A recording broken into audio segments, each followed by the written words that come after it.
Ready করার পর তারপরে এরকম করে 2বার 3বার করে ভাঁজ করে নিব। ভাঁজ করার পর দেখুন এরকম আসবে সাইজটা। আমি সবগুলো একই পদ্ধতিতে তেল দিয়ে আর ময়দা দিয়ে ছিটিয়ে ভালো করে ভাঁজ করে নেব, 2-3বার ফোল্ড করে নেব। তারপরে এক এক করে সবগুলো আমার করা হয়ে গেলে আমি একটা প্লেটে সাজিয়ে রাখবো। যেটা প্রথমে রেখেছি সেটা মনে রেখে প্রথমে যেটা রেখেছি সেটার থেকেই বেলা শুরু করতে হবে, তাহলে এদিক থেকে বেলা শুরু করলে ওইগুলো একটু সেট হতে টাইম পেয়ে যাবে। তার জন্য আমি একটা একটা করে বেলে নিলাম। বেলে নিয়ে এবার আমি প্যানে তেল ব্রাশ করে একটু পরোটাগুলো, অল্পই তেল লাগে, এটাতে বেশি তেল লাগে না, ব্রাশ করে এপিট ওপিট করে ভালো করে সেঁকে নিব।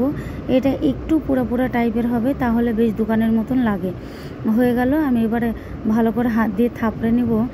অনেকে হয়তো কমেন্ট করবেন থাপড়ে থাপড়ে, কিন্তু এটা এরকম করেই বানাই আমি। সবগুলো এরকম করে বানিয়ে নিব, সবগুলো বেলে।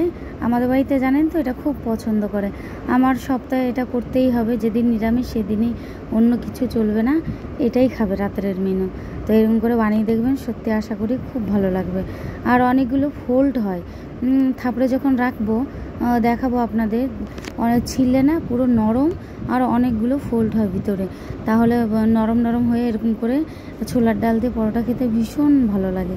আমাদের বাড়ির সবাই পছন্দ করে, তার জন্য আপনাদের সাথে শেয়ার করলাম। সম্পূর্ণ ভিডিওটা দেখার জন্য সবাইকে অশেষ ধন্যবাদ।